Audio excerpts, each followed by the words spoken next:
ગઈકાલે સમગ્ર ગુજરાતમાં માંધાતાજીના પ્રાગટ્ય દિવસની ઉજવણી કરવામાં આવી હતી અને તેના ભાગરૂપે જ દેવગઢ બારિયામાં પણ એક સામાજિક કાર્યક્રમ હતો। આ ઉત્સવની ઉજવણીના ભાગરૂપે અલગ અલગ સામાજિક કાર્યકરો અને જે રાજકીય નેતાઓ હોય છે આપણા સમાજના તેને બોલાવવામાં આવતા હોય છે।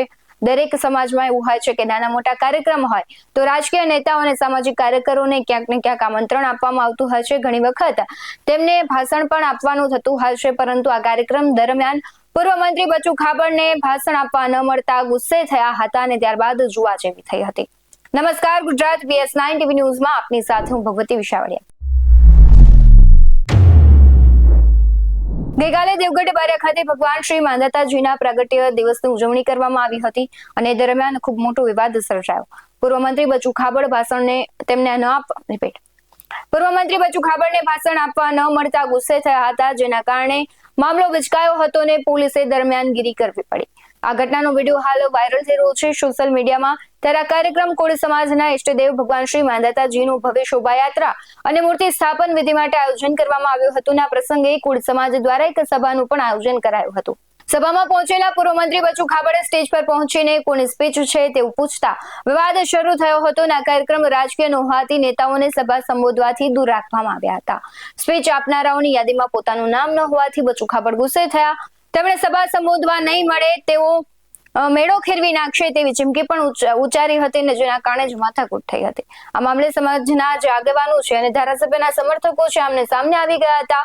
પરિસ્થિતિ વણસતા પોલીસે તાત્કાલિક દરમિયાનગીરી કરી અને મામલો થાળે પાડ્યો। આ વિવાદ બાદ ધારાસભ્ય ભગવાન માંધાતાની મૂર્તિના સ્થાપન વિધિમાંથી દૂર રહ્યા હતા।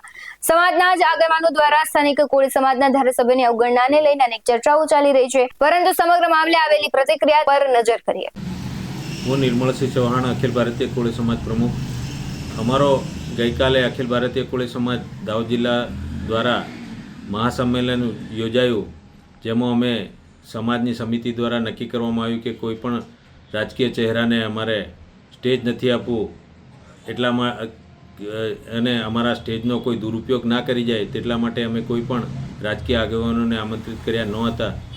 જેમાં બ્રિજરાજસિંહ સોલંકી અને બચુભાઈ ખાબડ ને પણ અમે આમંત્રણ ના આપ્યું, છતાં બચુભાઈ ખાબડ ત્યાં તેમના 100 થી 150 લોકો હથિયારધારી લઈને પહોંચ્યા હતા અને તેમને સ્ટેજના ઉપર ચડીને મારી સાથે જીભાજોડી કરતાં એમને કહ્યું કે મારી સ્પીચ ક્યાં છે, તમે કેટલાને સ્પીચ આપવાના છે? મેં કીધું માત્ર 2 જ લોકોને સ્પીચ આપવાનો છે। તેમ કરતાં ગુસ્સાઈ જઈને તેમને મારી સ્પીચ કેમ નથી? જો મારી સ્પીચ નહીં હોય તો હું આ બધું જ વેરવિખેર કરી નાખીશ, ખોળી નાખીશ, તેમ કરતો બધા જ લોકો એમના લોકો ઉશ્કેરાઈ ગયેલા અને તેમને મારે જવાબ આપવો પડ્યો કે તમે સમાજને વિખેરવા સિવાય કર્યું જ છે શું?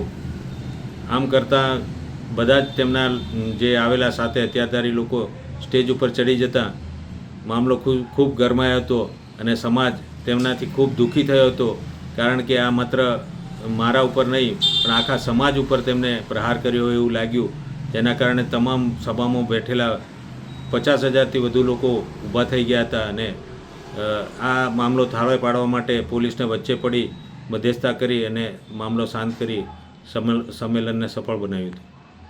હાલમાં સોશિયલ મીડિયા પર આ ઘટનાનો વિડીયો વાયરલ થઈ રહ્યો છે અને જ્ઞાતિજનો અને સ્થાનિકો દ્વારા બચુ ખાબડ સામે કડક ટીકા ટિપ્પણીઓ કરવામાં આવી રહી છે। સામાજિક કાર્યક્રમમાં રાજકીય અહમ લાવવો એ યોગ્ય નથી તેવું પણ સોશિયલ મીડિયા યુઝર્સ અને સમાજના અગ્રણીઓ જણાવી રહ્યા છે। આ ઘટનાને પગલે દેવગઢ બારિયા અને આસપાસના વિસ્તારોમાં રાજકીય તેમજ સામાજિક ગરમાવો જોવા મળી રહ્યો છે। આ ઘટનાને લઈને તમારું શું માનવું છે કમેન્ટ બોક્સમાં જરૂરથી જણાવજો। બાકી આવા જ વધુ અહેવાલો સાથે ફરી મળતા રહીશું। તમે અમારી YouTube ચેનલને સબસ્ક્રાઇબ કરવાનું, અમને Facebook અને Instagram પર ફોલો કરવાનું ભૂલશો નહીં। બાકી નવી અપડેટ્સ મેળવવા માટે આપ જોતા રહો BS9 TV ન્યૂઝ। નમસ્કાર।